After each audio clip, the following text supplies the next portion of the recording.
Welcome to the Super Facts Show on the Super Facts Network, featuring St. Laz, who also hosts the popular web series Gem Pop, and music journalist Mark Walter Ward. They have discussions about hip-hop, culture, society, philosophy, and everything else. Now available on YouTube and wherever else you get your podcasts.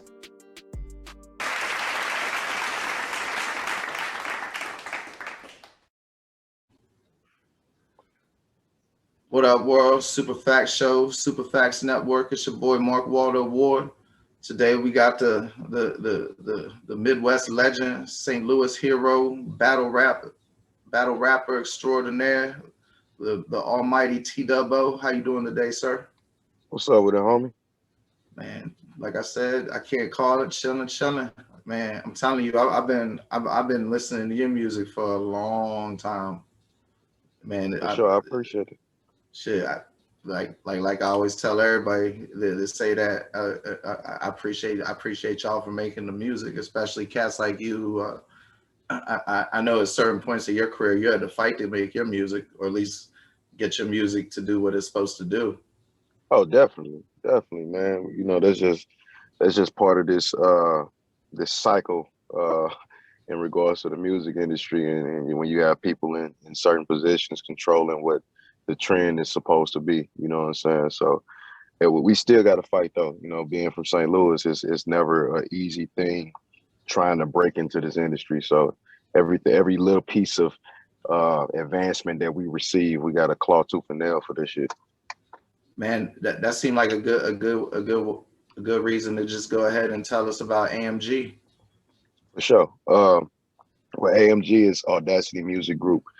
They got a bunch of other acronyms, you know what I'm saying? Almighty Gang, A Million Guns, Amongst the Gods, All Money Getters, All Madden Goonies, Achieving My Goals, Assuming My Greatness, so on and so forth. Hey, Things we hey, hey, like to hey, have fun with. can I interject real quick though? What up? Because you know, if people ain't familiar with you, people you rock with, the aesthetic, For sure. when you say a million guns, you ain't talking about getting the chopper and spraying up the trap house. You talking about keeping the community safe, Oh, for empowering. sure. Yeah, For sure. but Even if but that you know, means getting a assumptions get made, brother, and I want to make yeah. sure people get to hear the real T-Dubb-O. Nah, a million guns. I mean, it has a bunch of meanings. You know, first and Word. foremost, I'm a heavy Second Amendment advocate in regards to black folks. You know, because it's a stigma against black people having guns, The original legal gun control guns. laws, all the original gun control laws were made by Democrats, and they were Jim Crow laws to keep black people from having guns. Definitely, you know what I'm saying. So I'm a first and foremost, I'm a heavy advocate for the Second Amendment rights for black people because our rights get taken advantage of all the time in regards to that. Just look at Philando Castiles and so many other cases like that.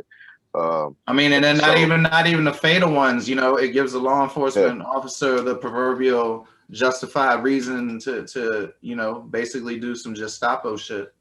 yeah, for sure. You know, And like then people know that movie Crash, man. Shit like police officers filling up black cats' wives and shit. That ain't no movie made up shit. nah, that's real shit. Yeah. You know what I'm saying? But it got a lot of metaphorical meanings. I view everybody that I rock with as somebody that is in regards to their talent, they're deadly. You know what I'm saying? So a million The guns the can be the the, viewed. the, the movement, right? AMG is a bunch of people, ain't it? Yeah. You know what I'm saying? And we all killers. You know what I'm saying? But also, you know, don't get it misconstrued, like because we come from the street.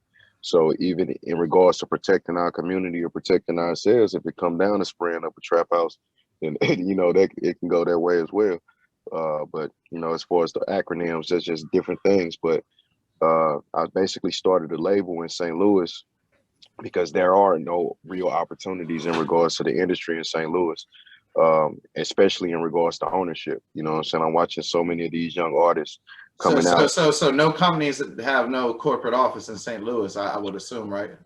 Nah, none of them, none of them. Right. You know what I'm saying? So I did this and to give St. Louis something. You know what I'm saying? To have access directly to the industry when I get it to where it's going, it's never going to leave St. Louis. It's going to be right here in St. Louis. You feel me? So um, that's why I did it. You know, I'm watching these young artists eager to take opportunity, and they should basically selling their soul for pennies, and continuing to make white owned companies rich as hell.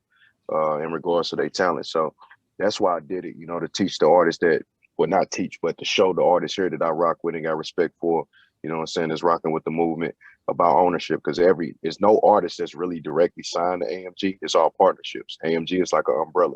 You know, we basically do the distribution and provide other You're like a opportunities. launching platform, really, bro. Yeah. I peep the movements, you know, like Yeah. Yeah. that's just to elevate people. Yeah. It ain't to make money off of them. Not at all. And I require every artist, you know, that come aboard in regards to this partnership that they have their own company. And if they don't have it, we sit down with them and show them how to do it. You know what I'm saying? And get their own company launched, and then we form a partnership. So it's not about, you know, trying to eat and extort these artists. It's about, you know, me using the little platform that I do have and the opportunities that I can provide or access to certain resources that they may not have, and giving them access to that so they can, you know, go after their dreams. And that's what a lot of people basically in my city is missing, is opportunity. You know what I'm saying? The FBI named it one of the most dangerous cities in the world, not just the nation, but in the world. We always in the top 3 in regards to murders. In St. Louis, a black man has 10 times the chance of being murdered by a police officer than anybody getting killed by anybody around the nation. So it's a very dangerous atmosphere for black youth, and especially young black men. So without opportunity, it provides all these different catalysts and variables for nonsense. So I'm just trying to provide opportunity for somebody who got that artist in their soul, and it's what they want to chase after, versus people not thinking that it's possible for them. I want to give them an opportunity to actually go for their dream. Hey, let's touch on that stat you just said for a minute. For sure. That's incredibly alarming. And I noticed how you phrased white companies, and it would it be okay? Well, first off, let me make sure you agree with me about this. A lot of the problems with those cops have to be that they don't understand the community. They're afraid of the community. A lot of them probably don't know how to fight. You know, or they don't have the ability to police effectively, even if their heart was in the right place. Yeah, I mean that's definitely training is one of the issues, but So would you agree with that statement?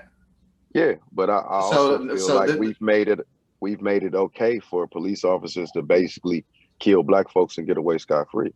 You know, Agreed. because Agreed. I'm not disputing any of that. I'm not disputing anything. But what I'm curious about is, you know, the thing that breaks my heart, brother, is that, you know, mad people is in the wrong, people in the right.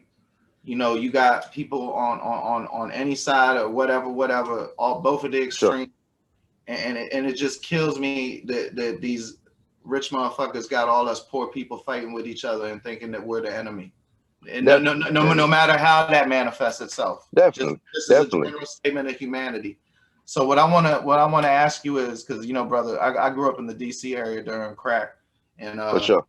I've been on the high hood. You know, Chocolate City, I've got locked up down south and called a N-word lover, a damn Yankee. for sure, I've been beat by police. I ain't never get my white privilege checked. Yada yada yada. You know, I ain't gonna sing. You know, it's the same story. Everybody that's been through poverty can tell you. You for know what sure. I mean? And just the fact that it seems like everybody against each other. I'm curious. Do you think, is there a way that there could be some understanding to, probably not the cops, it's probably too late for them, but the place where they get these cops from, to Well, get to get them the to where thing. they could actually be like police to actually make the community safe? Like, do you Well, think this the that's even thing. possible, or is it too broke? Nah, but this the thing. It's not just white cops. You know what I'm saying? It's policing as a whole. You know what I'm saying? In regards to targeting poor people and people of color. It's how the system is created. Oh, So I thought y'all had like a big problem with like cops who don't live in St. Louis and who ain't from St. Louis, who's from more rural areas, not knowing how to act it and de- shit. it depends on what municipality you in. In the city of St. Louis, the city requires that you have to live in the city to Okay. patrol the city. Now, the other small municipalities like Ferguson, Florissant, these other 90 small municipalities in St. Louis County, they don't have that requirement. Motherfucker can be coming from Nutbush, Tennessee every day if they want to. You know what I'm saying? But ultimately, again, that's not even the issue. The Okay. issue is just white supremacy embedded in the system. and you got black cops that propel white supremacy in the system. You got Chinese cops that propel white supremacy in the system. You have Latino cops that propel white supremacy within the system, and they don't even understand it because they're being brainwashed. They're told, "Oh, you're blue," and they forget that the fact that what this system is doing to people. So, I think policing as a whole needs to be looked at. The criminal justice system needs to be reformed as a whole. Not even just policing. See, I disagree. I totally disagree. I think it needs to be abolished and begun anew. There's no reform. Maybe there might be reform for police. I agree with you. I agree with you. But the criminal justice system is done. It's a wrap. I agree with you. I think it needs to be abolished. It don't work. It don't work for not one person, bro. But let's be realistic. Is it gonna happen? You know what it would take for us to abolish that? Real full-fledged revolution, civil war type shit, state succession, shit like that. Exactly. And motherfuckers not ready for that. They're not ready for it. But do you think it might be coming? Nah, in certain areas. See, nah, you don't think there might be some Florida, Texas, California action? Nah, these activists ain't got enough heart for that, and niggas in the street focus on survival. Well, niggas in the street focus on survival. Like, you know, one thing that I do love about how fuck shit's happened in 2020 and 2021. You got these conservatives and these poor white people who starting to really hate the police now too. I mean, they might set it off. You know what I'm saying? So, what if it was like a Appalachia success? You know, leaves the union. And then maybe like Texas be like, damn, that ain't a bad idea. Plus, we got the oil, and y'all motherfuckers hated on our power grid. That'll be something different, but I don't believe it's gonna happen. People are too comfortable. Is it something you would want to happen? Oh, for sure. I think it might be a good thing. You know why? Because that means liberation and equity for everybody if the system is torn down and rebuilt in that fashion. Well, you know like if you take race, gender, sexual preference out of it, you know, if you think about and who knows if the numbers are true, but I don't know if you remember back in the day, them presidential elections, they kind of be like 65-35, right?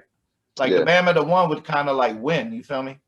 But then they started being like mad real close, right? Well, you remember like that Al Gore shit and the missing votes or whatever. Yeah. And so like if it's like always like 49-51, and that's been that way for decades, then I mean, just logically, that has to create a constant state of confliction. And if the whole country is living in confliction with one side literally, or at least the side that participates politically, literally in constant disagreement with the other side, and then you bring in social media, and now people have people to real live argue with that they don't have to worry about being polite or getting punched in the mouth with. To me, it just seems like that's a recipe for I don't know, PTSD, because like I feel you gotta have some worse shit to earn PTSD, but who am I to question that? But like poor mental health in general, and that shit seems like regardless of who's doing it, race, whatever, politics, it seems like that's just on purpose. Oh, definitely. I mean, it's a huge. This shit was the greatest plan ever. How this entire thing is set up, it was the greatest plan ever. You know what I'm saying? So hopefully, you know what I'm saying, we can get some type of equity popping off for the kids. You know what I'm saying? You know, we breeding revolutionaries and training them, because none of the freedom that I want to see gonna happen in my lifetime. You know, it'll be the next couple of lifetimes if we can continue to instill the right things in the future generations. So that's what I hope for. You know, it's already hopeless for me. I'm just making sure that I pass the right things down to my children and keep them fighting for the right thing. How would you respond if someone said you were racist against white people, or just racist in general? That's impossible. To be racist, you have to have the power to be I may be biased. I'm not biased against anybody in regards to their race. I'm a bias against assholes and their beliefs if I disagree with that.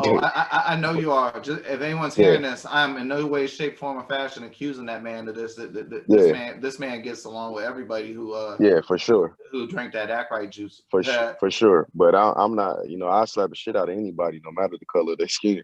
But because you know, people be saying all types of wild shit these days, you know what I'm saying? Oh, for sure. But racist, I'm not racist. And if you look at what to be racist means, it means you have to have the power to systemically oppress somebody uh, due to their race. You know And how black you can folk, prove that to somebody even simpler than that? Like just linguistically? Any of these is right. That means it's a yeah, repeated. It means it's a repeated action. So for sure. if you're a racist, that means that you have repeatedly took an action that was motivated by race that had a negative consequence for someone because of their race. So if you ain't Exactly. done that 2 or 3 times, you're not a racist. Yeah, yeah. and And I and fucks like and with it. like, and like you can break anything down that way because like you remember back like I mean I'll be honest, man, I grew up when people was like job mad homophobic, right? And Yeah, like a common insult would be like that's some gay shit, but in reality, you know what's some gay shit? Doing something gay. That's the only thing yeah, that's gay. And yeah, you know what's some racist shit? Doing something racist. That's the only thing yeah. that's racist. Or actually, nah, I gotta change my mind about that one. Not more than doing. You can say some racist shit. You could, Allowing racism to happen in your presence. yeah, Yeah, yeah. Or not speaking up about it. even thinking it. You know, a lot of people are quiet racists or secret racists. You know what I'm saying? And they think things that and embed these things, or they do things like, or they're in positions of power. You know what I'm saying? So when it comes time to hire somebody, it could be a black or Latino or Chinese candidate or Asian candidate that's just as qualified or more qualified than a white counterpart, and the white counterpart get the job just because they would prefer to have a white person on staff than this other type of person. So uh, it's more than just people think because they're not going out burning crosses in black folks' yards then that they're not racist. Like it's deeper than that. Yeah, And I think, well, if we can, systemic in itself yeah, is something that's entrenched. yeah. So if we could have people would be open to have these type of conversations without getting so fucking defensive, because I've had to check white folks before sitting in I don't rooms. understand I'm what they can get, but like you can calmly state facts. Like what is redlining if it's not because like they this? don't want to. You're not making this shit up. Yeah, because they don't want to admit the shit. You know what I'm saying? Like we're constantly But reminded. bro, I'm a white folk, right? And Yeah, I ain't never redlined nobody. I ain't but never see, owned no slave, you're and different. so I'm not uncomfortable talking about that shit. Like, You're different because you can honestly say that I'm not this type of person. You can honestly say that. and not only that, They I feel it needs to be pointed out.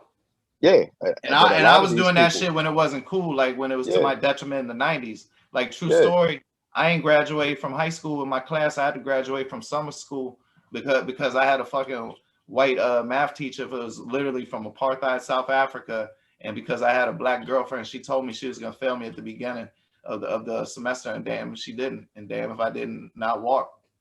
right. That's crazy.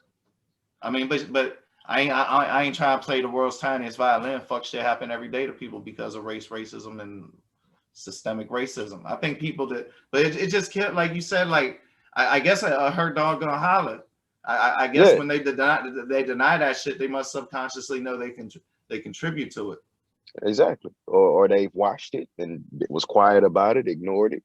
You know what I'm saying? So, I mean, those conversations start to have and people be honest about it. You can start to move forward, get some things done. Uh, but like I said, ultimately, I don't see no full-fledged revolution coming no time soon. They constantly taking away people guns. Uh, People are so wrapped up in social media and all this nonsense. So the best thing you can do, man, raise your kids right, teach them, organize your community, build local power in your community, educate your community, provide opportunities, try to offset some of these variables that's affecting us every day. It's especially this crime and shit like that. So that's what we be on, man. We focus on our city. We do programs and try to make sure that we're doing the right things because fucking around with this government and these Democrats and these Republicans, ain't none of us gonna win. You feel me? No matter what side you on. So a politician is gonna be a politician. Uh, we gotta believe in people power. And white people that want to help, man. I'm going to say something to white people. Black people do not need white people to save them. Do not disrespect them. They have the ability to get things done themselves. If you want to be Definitely. allies, go volunteer at these programs that he's talking about. Go put your boots on the ground, not your Yeah, words on the social media. yeah, for sure. And open up your checkbook because these programs cost money to run. So open your checkbook. Make things happen. It's too much talk.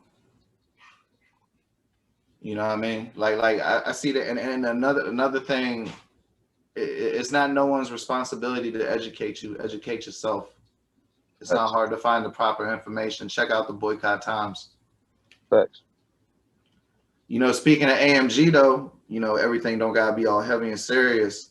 I just did a podcast. Adam from Midwest Mixtapes. Shout out Midwest Mixtapes. You know, he connected us, and you know, me and him got to know each other, and obviously, you know, he got pretty good taste in music. So Oh, for so sure. Adam the goat, man. so when he told me check somebody out, which he rarely does, like it's probably been like 4 people ever, with you being one of them. When he told me check out Hills, man, I know you must have listened to that blue collar gospel. I mean, shit. I mean, I was there for half of it. You know what I'm saying? In Oh yeah, regards to it being created. you showed out on church clothes. I appreciate it. I appreciate it.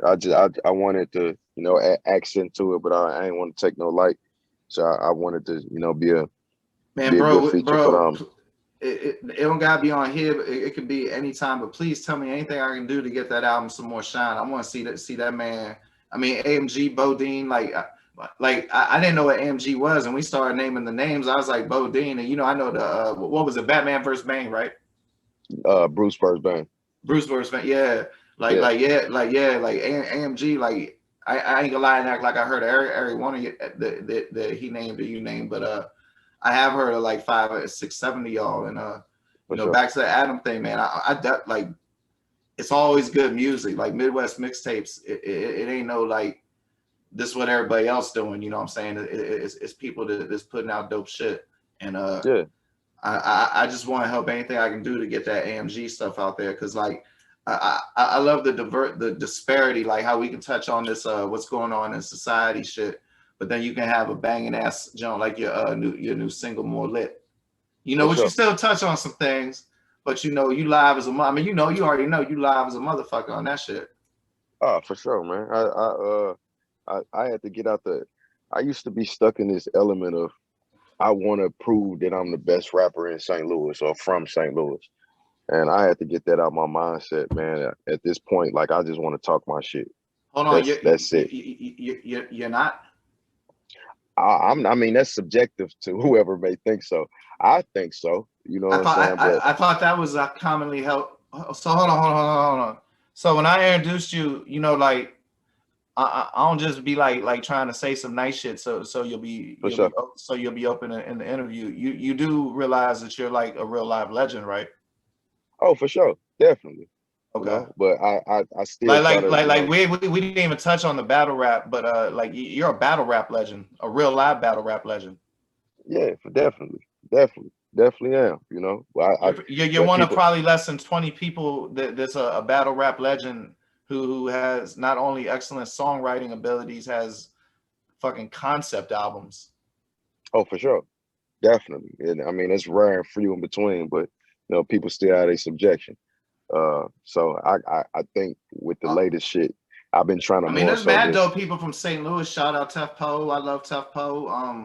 I mean, I feel Lunatics is mad underrated. I mean, they might not be underrated for how good they are musically, but they're underrated for their lyrical prowess and especially like I mean Murphy Lee could flow like shit. Ali yeah, was deep Murph. as shit. That motherfucking Country Cousins jump with homeboy from the Goody Mob was that deal. But yeah, I thought it was just commonly accepted that you was the best lyricist in the history of St. Louis. Yeah, I feel that way.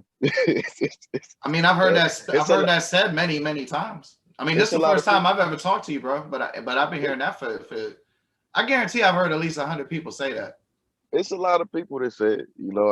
But everybody gonna have their subjection. So I ain't against nobody feeling So did however you they feel. so back to you talking about the career then, did you stop having to prove it, or did you just realize like yeah that's been there done that, so now it's on to Yeah, that's what it was. I felt like I already did that. You know, Man, so at this point, you don't gotta be humble, man. I mean that was nice. That was a nice political way to phrase that. But do that on the Breakfast Club, man. You know what I'm for sure. Nah, I feel like I proved that a long time ago. You know what I'm saying? I wanted to do more, so I would just wanted to talk my shit. You know what I'm saying? And I think that's what more lit perfectly defines the mindset that I'm really in. You know what I'm saying? Like you niggas really can't, y'all really not close to me, but I'm saying it in a nice way. You know what I was always curious about you? I always wondered if some of that shit. I mean, obviously you wanted to do all the shit that you was doing, and your heart was For in it. sure. But I wonder some of the things, like particularly the battle rap. I always wondered if you was just doing that so like you can show like man I can do anything. I honestly stepped in the battle rap strictly because it was free promotion. Word. Music has always been what I wanted to do. I mean, don't get it wrong. Like I always battled. Like I would be the type of nigga. The days I'm at school, Do I'm you remember battling the parties lyrics to the from battles. yeah, but like from like the ones that's on YouTube and shit like that, like the more known ones. Hell no, I don't remember shit from none of them. Cause I asked Hills to tell me about what would be considered a legendary jump, and he said he couldn't remember the dude's name, but he said you said some shit about Quagmire. Yeah, I don't remember when There I was like battled. there was like one of the illest lines he ever heard. After I battle somebody, I don't remember shit that I said to these people because I really don't be giving a fuck. You know what I'm saying? I just be going in. So I got in it strictly for free promotion. That's it. I was seeing all these battle rappers get millions of views, and nobody was putting out no good music. And I'm like, they missing the fucking ball. So O from Street Cause Status reached out you to was me. like dropping jumps with links in it and all that shit, right? With links to Yeah, definitely. to the primary music. Yeah. Yeah. I So remember that's that, like, cause like Adam been fucking with you forever, and I've known about Midwest mixtapes for at least a decade, yeah. and I used to. Oh, go ahead. I met him at a battle. At a battle actually. Okay, I but met him the first time I met him was at it was either I think my second battle. I met him. see, I remember whenever your material went out, it was always better formatted. I mean, I know this some blogger nerd shit, but like I remember you was one of the first people in your promo material that you had like the little code you could copy to put the YouTube shit on your webpage and all that good shit. Oh yeah, for sure, definitely. So the one thing though about the battle though, like you definitely seem to me like somebody that you probably been in a few fights in your day. Shit, I done had I done had fights at battles. Yeah, that's what I was gonna say. Like that shit don't be making you want to steal on a motherfucker. That's why I didn't jump Especially because into it. some of them dudes you was battling look mad corny too, bro. Yeah, Like, I ain't jumping to battle rap immediately. So O from Street Status and B Magic, they was trying to get me in it for months before I decided to say, you know what, I'm gonna do it. I had to weigh all the cons and pros. And the reason I didn't jump in at first is because like I was really in the street at the time doing what these niggas be rapping about. And I was like, I can't let no peon ass nigga get in front of my face talking crazy like this. It's not gonna end well for nobody. So I really had to grow up and mature in a couple months and say, you know what, I could use this to go somewhere with it. And that's why I hopped in it. But it's been plenty altercations that you can hear about in regards to battle rap and these corny ass niggas, but it happens. Yeah, But we came up with these though. You know what I'm saying? Like yeah. that's how I was bred. We came up with these. Like gunplay ain't really coming to the equation until I probably was 17, 18 years old. Like we came up as kids with even when that. motherfuckers was shooting in your neighborhood when you was little, they make you fight. You know what I'm saying? Oh, for sure, I definitely. mean, Definitely. and I don't know, like Mike Vick Pitbull shit. Like motherfuckers that was about to get into it, they be like, handle that. They let you wreck for a minute, break it up, you shake hands. You know what I'm saying? Yeah, yeah. I mean, it was part of the training ritual growing up. You Shit, know what I'm saying? it was probably healthy. Like, man, how many murders you think would have been averted if a motherfucker wasn't scared to fight? I mean, the most dangerous animal is a A scared lot, animal. a lot. You know what I'm saying? And that's the only reason my guys really started toting thumpers because uh, other situations, other hoods were they were shooting. You know what I'm saying? 17, they start shooting. You know, because we go to the club, we get into it like we beating the shit out of niggas. Like we trained. Like my squad would put hands on anybody. That's how we move. You know what I'm saying? We done whoop security. Every security guard in the city damn near know me in regards to these clubs. Like we done whoop security, all type of shit. So they know we wasn't nobody to play with in regards to the hands. So niggas start shooting it. and it just it turned from there. So then, But what how would you describe you? Because like you ain't on the like tough pole level of the activism, but you also out there trying to make a difference. I mean, even just with the for musical sure, movement, and you know how they say keep the main thing the main thing. Well, yeah. what do you view as the main thing right now? Well, my main thing has always been the music. You know what I'm saying? I don't consider myself an activist. I consider myself uh, a black man who has black sons who cares about my community, and I have witnessed firsthand. You put work into improving your community though, bro. I be seeing Definitely, it. definitely, but I don't I consider mean, myself an maybe see. activist. I don't even know what is an activist. You know what I'm saying? If anything, I'm a revolutionary in training, Word. or I am a revolutionary, but I don't consider myself an activist. You know what I'm So saying? basically, you stay ready For sure. while You know what trying I'm to make saying? shit better. Yeah, I'm Hope for just the trying to best, change. prepare for the worst. Yeah, I'm just trying to change the conditions. You know what I'm saying? But my thing is music. That's my dream. You know what I'm saying? I just have I can't I love helping people. I help anybody. You know what I'm saying? And everybody around me will tell you that I will help anybody. You know, that makes me happy to help people. Not to say to have bragging rights that I've helped this person do this or do that. It just makes me happy to be able to help people. If I could do it, or if I know I can make it happen, I'm gonna do it for somebody. So that's just something. I don't know if I'm trying to buy my soul back from all the destruction or what it is, but I'm just it just makes me happy to help people, and I want to help people, but at the same time, What was the turning point like? And not no dramatic Paul on the road to Damascus shit, but what was the point when you hell no. huh? I said nah, hell no. Nah, but now what I was gonna say is when did you start realizing like, damn, I'm doing this good shit trying to make up for some of the bad shit I did? Because I had a moment in my life when I realized, damn, I'm starting to do kind of like charitable shit. Yeah, I think honestly, I in regards to like revolutionary shit, I'll be on the block and start preaching to niggas about Malcolm X. So that's always been in me. I think in regards to saying, you know what, I'm gonna really dedicate myself to trying to change these things. The turning point, honestly, was when Mike Brown got killed. You know what I'm Yeah. saying? When I got there and I saw his body, the only thing I could really think of was my little brother. And at that point, I said, you know what, I can't continue to just talk to my people about this shit or my guys about this shit, and I can't just continue to rap about it. Like I got to do something. You know what I'm saying? I got to do something. I can't say that I love my hood, I love my block, and or I love my people, I love my family, I love my sons, and I'm not trying to change this shit for them, because my son can turn 17 and be driving his car and get pulled over and murdered.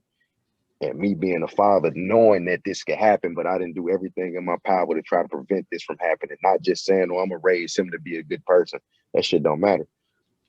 I said I'm gonna start to fight this shit, and ever since then, I mean, I've been out full fledged. Was media people aware that you were on the scene with Mike Brown? Uh, I'm not even sure, honestly. Well, Honestly that day, did you get interviewed about it? no, I wasn't doing no interviews. I went there for that. Good, because man, like one thing I hate, man, I feel like it's too much emotional vampirism off Black Death, Yeah. not to mention Oh, profit. definitely. That's Oh, why definitely. I don't. I mean, man, R.I.P. Mike Brown and everything like that's a tragedy. But you know, I hear something like that. I ain't gonna be the dude that's gonna press you for details, for views and shit. For sure. There's too much of that. I'd rather be the dude who helps spread the message on how to end and change that shit. You feel me? Definitely. But so like back to the music. What do you personally view as some of your biggest achievements or the things that you're the most proudest of, which ain't always the same things, you know? Um, one of them is turn down Sway twice in a year. I feel like that's one of the things that lyricists look for. You know, being able to say I went on Sway or I went on K Slay or so on and so forth, and going crazy and being able to do that. So being the only person from my city ever to be able to do that twice in a year, I feel amazing about that. Beyond that, I would say just to be able to transition in between battle rap and actual music and be great at both of them. That's a rare thing. Um, beyond that, I mean, just hell of a shows, man. I performed at some of the best festivals in the country. Um, Worked with some of the greatest lyricists that do it. You know what I'm saying? From Crooked Eye to so on and so forth, man. It's a wild ride, and honestly, I Hey, now, haven't bro, achieved give me a couple more names. Crooked Eye. I mean, of course, the Wiz thing. Um, who else? Project Pat, um, Pastor Troy, Southern Legends, um, Pastor Troy with his mad underrated Free ass. Freeway. You know what I'm saying? Like it's a lot of guys, man. Um, How you many know, of Verbs. how many of these Jones did you do in person, or how many were just over the computer? No, all of them was in person. Oh, Every last one word. of them was in person. Yeah, every last one of them was in person. I So don't do so who who whose verse were you the most impressed with in the moment that you heard it from just the first time? Like as you were hearing it, you were just like, Crooked damn, Crooked Eye. yeah, Crooked Eye. He came I in. could believe that. He listened to the beat probably for 15, 20 minutes. Walked back and forth. Got in his mode and shit. And 30 minutes, verse recorded and done. How do you feel you did on the song? I think I did amazing. That was I Crook knew because I mean we continued to have a relationship after that. You know what I'm saying? Every time he come to St. Louis, he tap in with me. Actually, we left. So he was here doing a show. He came and did the feature. We did a show here in St. Louis. We recorded the video for the cipher the next day, and then he asked us to come with him to KC. So we ended up following him to KC and opening up for him in KC as well. That's what's And up. we stayed in contact after that. You know what I'm saying? So when he came What back, was his brothers with him? Was COB with him? nah, he was. This was it was just him and his manager. It was Okay. just him and his manager. So that also show you how real it is that him and his How manager long came to was your St. set? Louis. How long was your set when you was opening?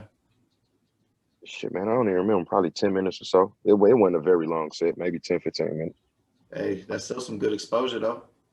For sure. And Hey, me and what? Crook still got a relationship to this day. Like he bigged me up, post me. He listed me, I think, was it 2019, as one of the artists to watch in 2020 on his thing. You know what I'm saying? He had posted me on his page when he came to St. Louis the So last time. technically, you since 2020 was a watch, that kind of got grandfathered in. So now you still the crooked eye to watch in 2021. Oh, definitely, for sure. For sure. So Hey, what magazines have you been in? Was you ever in Murder Dog? no, I ain't never been in Murder Dog. I've been in The Source, I've been in Double XL, I've been in Vibe. Shit, what else? Of course, the local things: Riverfront Times, St. Louis Post Dispatch, Deluxe Mag. Can I be blunt and I hope I don't offend you? What up?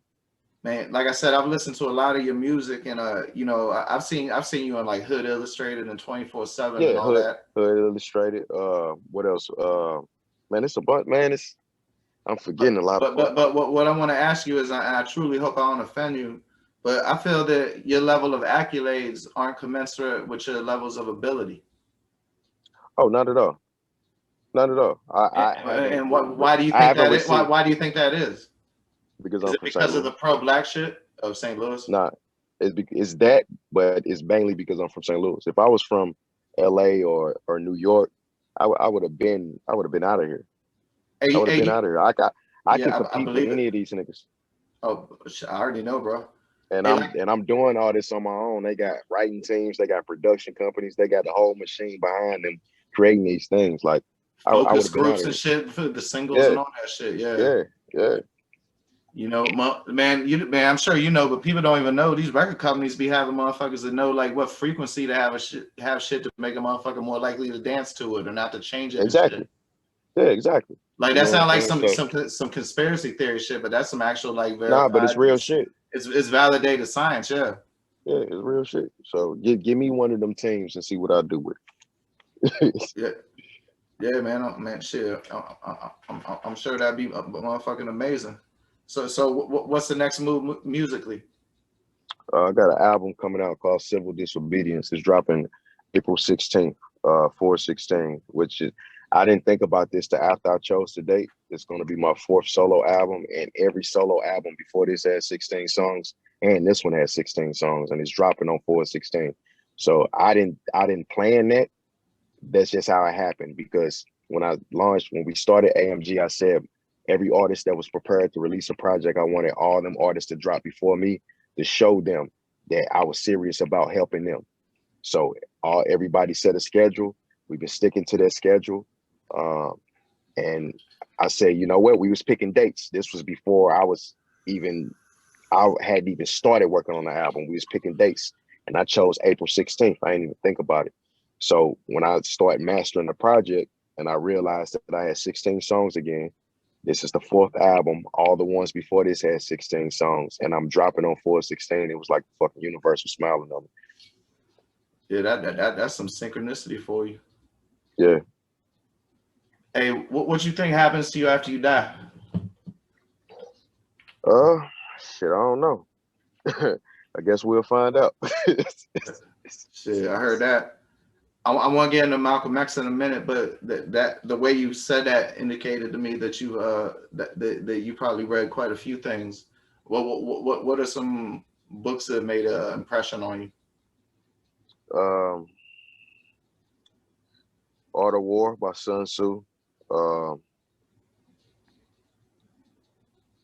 Beware of Pale Horse. Of course, 48 Laws of Power. You talking about by D.B. Cooper or not D.B. Cooper? No, not D.B. The dude who wrote damn, what's his name? The gentleman, and he be talking about taking the guns and everything in it. Yeah. Of course, 48 Laws of Power. Anything by Niccolo Machiavelli. It's everything he's touched is fucking gold. What else? A lot of autobiographies. Of course, the Black Panthers, Vanguard of the Revolution, the autobiography. Hey, you know it's super underrated in the whole Black Panther canon. The Elaine Brown book. The Elaine Brown book. I wish more people. Got that. I just got that. I haven't touched it yet. Oh, it's fantastic, brother. I think I read it in like the late '90s. I probably read it like 10 times in my life. For sure. But anything in regards to history, man, I love history, Greek mythology. I read Homer's Iliad a bunch of times.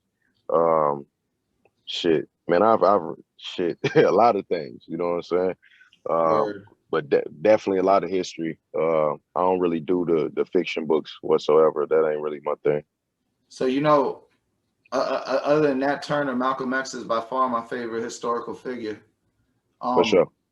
What were some of the things that you like the best about because you're referring to the Alex Haley autobiography that Alex Haley helped him with, right? Yeah.